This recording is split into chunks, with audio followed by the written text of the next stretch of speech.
Chers petits observateurs, en mars 1999, Citroën présentait le concept Lignage qui se voulait l'interprétation moderne du haut de gamme des chevrons. Et quelques années plus tard, ça va donner naissance à la C6.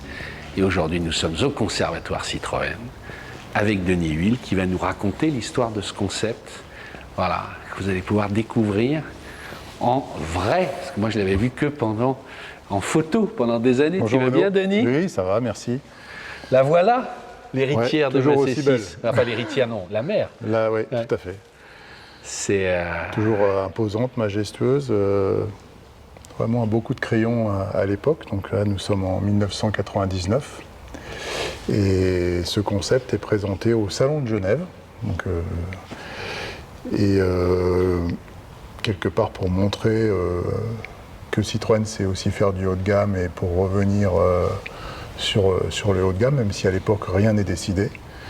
Et parce que le haut de gamme à l'époque c'est la XM qui marche bien. D'ailleurs ce concept a été fait sur une base de Citroën XM avec le moteur V6 ES9.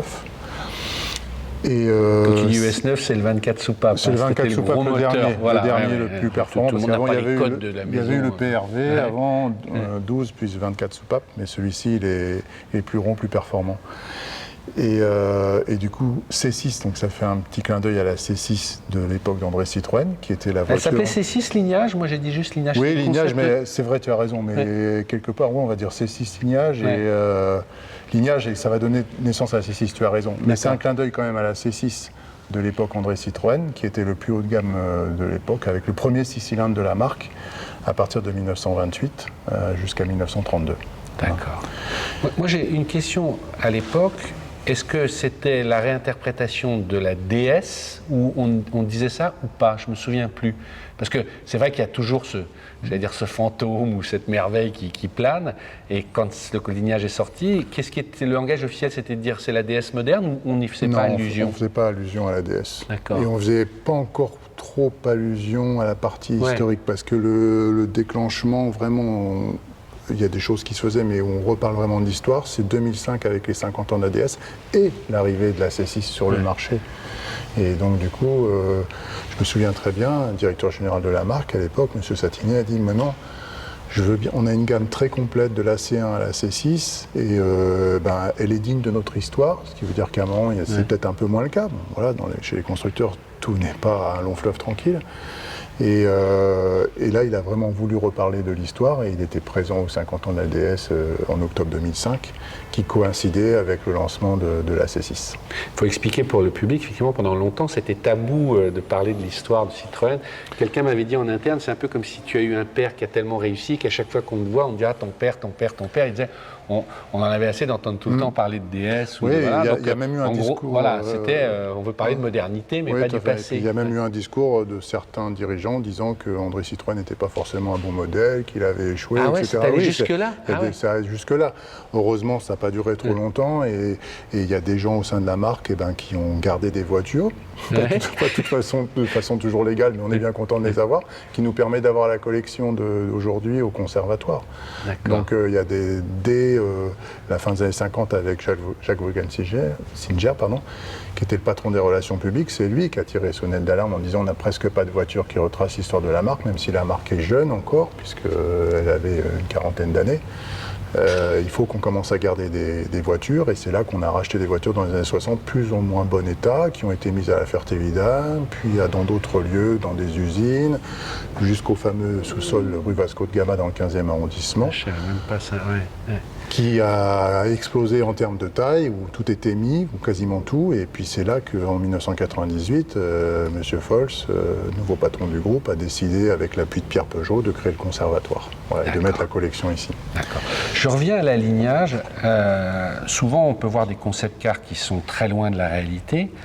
Celui-là, on voit que ça a donné quelques années après, la C6 est sortie, j'ai envie de dire presque telle qu'elle, en tout cas, mais est-ce que ça veut dire qu'il avait été dessiné dans l'idée d'être produit dès le début ou pas? Tu disais on ne savait pas quand c'est sorti, parce qu'il est...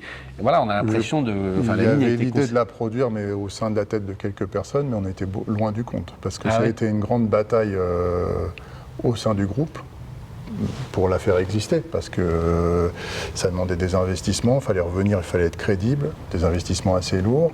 Et puis, on sait que c'est un marché quand même un peu restreint, les véhicules haut de gamme. Mais fortiori français. Mais c'est vrai que par rapport à d'autres concept cars qui sont un peu plus exubérants, un peu plus excentriques, celui-ci, il est resté, je dirais, assez sage, même s'il est très beau. Hein, et il y a beaucoup de choses qui se sont retrouvées sur la voiture de série. En 2005. Alors effectivement, il y a eu sur l'intérieur ou sur des poignées de porte, des choses qui ont été un petit peu changées parce que industriellement, ça aurait été trop compliqué ou trop coûteux. Et puis on a puisé aussi dans la banque d'organes pour un certain nombre de choses pour l'intérieur. Montre-le l'intérieur. Ouais, des fois, tu as envie de monter à bord, mais c'est vrai vraiment... qu'il est crème biscuit déjà. C'est vraiment génial. Alors, pour la petite histoire, il y a eu une version au Salon de Genève où il y avait une arche au milieu avec un bonsaï. Hein, tout à fait. Et après, il y a eu une modification. Et nous, quand elle est arrivée au conservatoire, elle est arrivée de la façon dont on la voit aujourd'hui. Voilà, avec un intérieur très clair. Donc, voilà. Ah, peut-être celle-là ne veut pas s'ouvrir. Achetez-moi, elle s'est ouverte 5 fois de suite sans problème. C'est toujours l'effet. Mais mets-toi à bord parce qu'on va quand même. Je veux tout de suite faire l'effet. Waouh, comme on dit aujourd'hui, mais il y avait des petits trucs et c'était encore opérationnel. Mais alors, voilà, regarde, ne serait-ce que pour montrer aux gens. Ce qui est opérationnel, c'est les commandes pour montrer sur les salons un certain nombre de fonctionnalités. Donc on va commencer par... Ça s'ouvre. Voilà. Regarde Julien. Voilà, le compteur qui s'ouvre, voilà, et qui peut se... C'est très James Bondien, ne serait-ce que le bruit. Mais il faut imaginer, c'est-à-dire que ça, c'est une pièce unique qu'ils ont fabriquée. Ouais. Surtout, ça fonctionne bien encore. Et ça fonctionne encore, 25 ans après. Mais je trouve ça magique. Et il y a aussi la il y a la console. Voilà. Voilà, avec le petit levier de vitesse. Avec le petit levier de vitesse, voilà. Même si c'est en vérité c'est un levier normal parce que c'est une boîte auto, mais voilà, dans un concept, on va un peu plus loin. Et puis après, alors, il y a devant, va devant, regarde, il y a les volets d'air qu'on peut ouvrir. Comme dans les avions. Vas-y. Voilà. Ça fait toujours son petit effet. Voilà. Ça, on ne l'a pas retrouvé dans la version de série. Non, on ne l'a pas retrouvé. Mais derrière, j'ai l'aileron. Voilà. Et ça, en revanche, dans la version de série, elle a l'aileron automatique qui sort à partir de 80 à l'heure. Voilà. Et je dis toujours pour les amoureux de la C6, quand vous voyez l'aileron bloqué derrière, c'est qu'il y a un mode défaut. J'en sais quelque chose. Ah oui, si à faible vitesse, il ne revient pas, oui. Oui, c'est qu'il y a. Et quand elle se met en rideau, puisque c'est ce qui m'arrive depuis un moment, l'aileron reste bloqué. À l'époque, tu en parles souvent et je sais que tu l'apprécies beaucoup, c'est Claude Satinet qui était directeur général de Citroën. Oui, tout à fait. Et dans un documentaire, moi j'avais vu une fois, il avait dit, mais quand on a lancé la C6, finalement, on a embauché, enfin il y avait beaucoup de jeunes chez Citroën qui n'avaient jamais travaillé sur un haut de gamme et c'était un peu une première de se reconstituer, comment dire, un patrimoine sur le haut de gamme. Bien sûr qu'il y avait des S et XM, mais il dit il a fallu recréer une culture et des automatismes. Tu avais entendu ça? Oui, tout à fait. Si, c'est vrai. Puis aussi de la fabriquer d'une manière, j'allais dire, premium, parce qu'elle a été fabriquée à l'usine de Rennes. Il y a une ligne spéciale qui avait été fabriquée pour qu'elle soit faite dans de bonnes conditions, qu'elle soit bien terminée. Donc il y avait vraiment la volonté de faire une voiture... une Citroën haut de gamme, comme on a pu connaître avec la traction 15.6 par exemple, ou encore la CX, la CX Prestige. Elle a quasiment les mêmes dimensions qu'une CX Prestige, à peu de choses près, on a 4,92 m. Donc c'est à peu près les mêmes dimensions, avec de l'espace, un porte-à-faux quand même sur la partie avant, et puis une ligne assez intemporelle qui oui, il y a un vieillit porte-à-faux bien. pour que les gens comprennent. Je ne suis pas designer, mais souvent on m'a appris que notamment les Jaguars, elles ont un très long porte-à-faux arrière, ce qui les allonge. Là, c'est le contraire, il est très court et devant, il est très long. Je ne sais pas si sur la C6, c'est le même ratio, mais c'est vrai que ce porte-à-faux, c'est du moyeu jusqu'à l'avant, c'est très long, ça. Mais ça donne un beau capot aussi, là, un beau capot plongeant, et puis qu'on va retrouver sur la C6 de série. Qui avait notamment... En cas de choc piéton, un capot actif. Voilà. Il y avait des explosifs qui s'est remonté le capot. Qui permettait d'amortir le choc piéton. Ouais. Voilà. Et ça, c'était. Comment il a été accueilli, toi qui travaillais déjà dans le groupe, quand il est sorti parce que voilà, maintenant ça paraît presque un classique, mais à l'époque. Comment a été accueilli la C6 ? Non, l'alignage. L'alignage. Comme un très beau concept car, mais on ne savait pas que ça allait. On pensait que ça pouvait être un concept car comme les autres, c'est-à-dire qu'il n'y avait pas forcément une vie série derrière, alors que là, on va retrouver la voiture en série. On ne pensait pas ça. Voilà. Parce que c'était une longue bataille, je l'ai dit tout à l'heure, au sein, parce qu'il fallait la placer dans le groupe PSA. Après, moi je le dis maintenant, M. Satiné, il n'avait pas que des amis, parce qu'en fait, il défendait beaucoup la marque Citroën, mais il y avait d'autres qui défendaient une autre marque, que du coup, ça devenait le vaisseau amiral un petit peu de. C'était presque trop haut par rapport à Peugeot. Et du coup, il a défendu son projet. Et je dirais toute l'équipe produit. Je veux citer aussi Vincent Besson, Emmanuel Lescaut, Pierre Duguay, qui ont des gens qui ont travaillé. Et il ne faut pas oublier aussi le styliste, Marc Pinson. Marc Pinson, c'est lui qui l'a dessiné, et qui est toujours dans le groupe, qui travaille toujours au style Citroën. Et franchement, il y a un super coup de crayon. Et il avait une belle équipe autour de lui. Et puis il a su convaincre, notamment M. Fols et M. Robert Peugeot aussi, qui étaient des décideurs, pour la mettre en série, l'industrialiser, ce qui après, il y a des choix qui ont été faits, alors qui ont été parfois un petit peu, on a eu quelques commentaires négatifs sur l'intérieur, avec des boutons qui n'étaient pas assez haut de gamme, mais à un moment, faire des choix, puis prendre ce qu'il y a dans la banque d'organes. Dans la version de la C6, on critiquait qu'elle ait le même bloc que les 407, que les C5. Je sais. C'est pareil, là, il y a un journaliste hollandais qui est en train de faire un livre sur la C6 qui sortira dans peu de temps. Et on a des photos où on voit qu'il y avait d'autres types de planches de bord qui étaient prévues. Finalement, celle-là, on lui a reproché un petit peu, qui n'était pas très visible. Mais moi, je dirais le plus grand mérite, c'est qu'elle a existé. Alors, j'en sais quelque chose. Tu sais que j'ai roulé avec pendant des années. Tout à fait. Moi, la présentation presse, elle était digne d'une grande berline premium en 2005, on pouvait essayer à la fois la version essence et la version turbo diesel avec le V6 HDI. Elle a été bien accueillie. Après, il faut la vendre, quoi. C'est un peu comme la SM, c'est pas évident parce que le réseau n'était pas forcément bien préparé, et du coup pas assez préparé, et puis à un moment, ça reste une voiture d'un certain prix, donc il faut trouver les clients.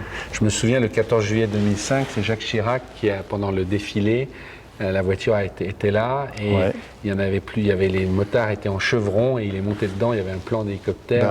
Elle est là, la voiture. Ah ouais. C'était une de ses premières sorties. Prêtée par l'Élysée. C'est une voiture qui a été en fait fabriquée en pré-série en avril 2005, si je ne me trompe pas, et qui est première sortie 14 juillet 2005, alors que la voiture n'avait pas encore été présentée à la presse. Et avec, dans sa couleur bleu nuit, là, qui avait beaucoup de classe. Et cette voiture, elle est ici, elle est prêtée par l'Élysée, on peut la voir au conservatoire. D'accord. Voilà. Et puis après, il y a eu le lancement presse fin 2005, et puis le début de la commercialisation de la C6 en 2006. Après, ils n'en ont pas vendu, il y en a quoi ? Il y en a eu 22 000 de C6 23 400, je crois, quelque chose comme ça. C'est terrible, parce que quand on compare même par rapport à la XM... Déjà, la XM avait beaucoup baissé par rapport à la CX, parce que la CX, c'est plus d'1 200 000, et la XM, on a 333 à peu près. Donc c'est passé la même chose avec la Safran et la R25, c'est pas toutes les hauts de gamme de cette époque-là, les berlines se sont un peu écrasées, quoi. Oui, tout à fait, les berlines classiques. Il y avait le coffre aussi qu'on va voir, mais qui était juste parce que, on peut l'ouvrir, puisqu'on est là, et qui est complètement capitonné. C'était pas le cas dans le. Voilà, avec des couleurs. Du coup, il est resté bien propre parce qu'il est fermé, mais c'est des couleurs qui. Ça donne. C'est attirant, voilà. Ok. Alors je rappelle qu'on peut venir au conservatoire. Du mardi au samedi, bien sûr, on 9h30, est ouvert, en visite libre, on peut même demander des visites guidées, et puis Au mois de septembre, on fera aussi les journées du patrimoine, comme on fait chaque année, avec des visites guidées, des visites libres. Et puis on essaye de mettre en avant en plus une voiture. On a déjà mis en avant la C6 vous faites souvent des présentations parce qu'elle a ses fans. Voilà, et du coup, c'est vrai que ce soit pour un club, que ce soit pour un groupe, s'il y a une demande particulière, on peut sortir la voiture de son emplacement et la mettre ici sur l'aire de présentation. On l'a pas vu là, mais elle est roulante en fait. Le moteur fonctionne. Alors, tu vas prendre l'autoroute, mais tu peux faire quelques kilomètres. On peut la déplacer, voilà. C'est le but de... Ça, c'est bien, parce qu'on a des concepts qui ne tournent plus, et celle-ci, on est vraiment sur une base de série, je disais, sur une base XM. Donc, et on la voit monter, elle a les suspensions pneumatiques, etc. Donc, oui, on ne pourrait pas faire des grands parcours, mais on peut la déplacer, et c'est vraiment... rien que d'entendre le bruit du moteur, c'est agréable. Voilà. Et puis, je vous ai mis la petite maquette, là, qui est en fait... qui était la maquette dans le bureau de Monsieur Satinet. Donc quand il était, le siège était à Saint-Ouen, à la fin, voilà. Et, rue Fructidor. Rue Fructidor, c'est ça. Puis, et donc à son départ, il nous l'a restitué, voilà. Et là, on peut voir plusieurs maquettes comme ça, mais c'est une maquette pour des salles de présentation, pour des bureaux, et avec les chevrons sur le toit. Franchement, elle est magnifique, franchement, c'est très beau. Tu mettrais tout à l'échelle, tu as l'impression que c'est la vraie, quoi. C'est beau de voir ça. On pourrait le réinterroger, mais je crois qu'il était vraiment, même si on n'a pas eu le succès commercial escompté, il était fier de cette voiture, d'avoir pu la commercialiser. Mais c'est assez rageant parce qu'aujourd'hui, les gens, la nostalgie apporte toujours son lot de tout était plus merveilleux avant, mais moi qui fais beaucoup de vidéos sur la C6, j'entends toujours dans les commentaires « c'est la dernière grande Citroën », alors que quand elle était sortie, les gens disaient toujours « ah non, la dernière c'est la DS ». Les gens ils disent Citroën, ça s'arrête à la CX, donc à la XM. C'est toujours celle d'avant, tu vois, et maintenant tout le monde dit « ah, en fait, bon ». Alors elle avait ses fans, il y avait soit les gens l'aimaient beaucoup, soit les gens n'aimaient pas du tout. C'était une voiture qui, encore une fois, très Citroën, ne laissait absolument pas indifférent, et je le vois encore aujourd'hui dans les commentaires, mais c'est vrai que quand on voit le concept pour finir, c'est exactement les mêmes proportions, parce que j'ai l'impression qu'elle est un petit peu plus large, un peu plus imposante que la C6, ou c'est un effet de petit parce que les roues sont un petit peu plus grandes, tout ça, donc un tout petit peu, mais à quelques centimètres près, non. C'est pas comme, par exemple, on a des concepts, là je vois le concept du C5 Aircross, là, il triche là. Alors lui, il est nettement plus gros que la vraie voiture de série. Non, là, on a peu de choses près, comme une C6 de série.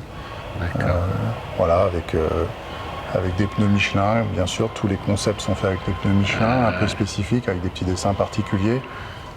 Voilà. C'est super beau. Ouais, c'est beau. Ouais. Franchement, c'est beau. On la mettre en avant. Puis du coup, on la sort des reportages pour ou la mettre en valeur. Donc c'est bien aussi, ça la fait démarrer un petit peu. Voilà, merci Denis, merci beaucoup. Merci Renaud, puis moi ça me fait d'autant plus plaisir parce que c'est un clin d'œil à la C6 que tu aimes beaucoup. Et paix à son âme, si je puis dire.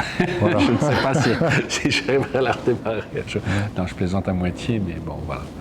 Donc merci beaucoup, merci, et à bientôt pour d'autres vidéos conservatoires. Et on a publié pas mal, allez sur la chaîne, petit à petit on fait tout le patrimoine. Voilà, merci.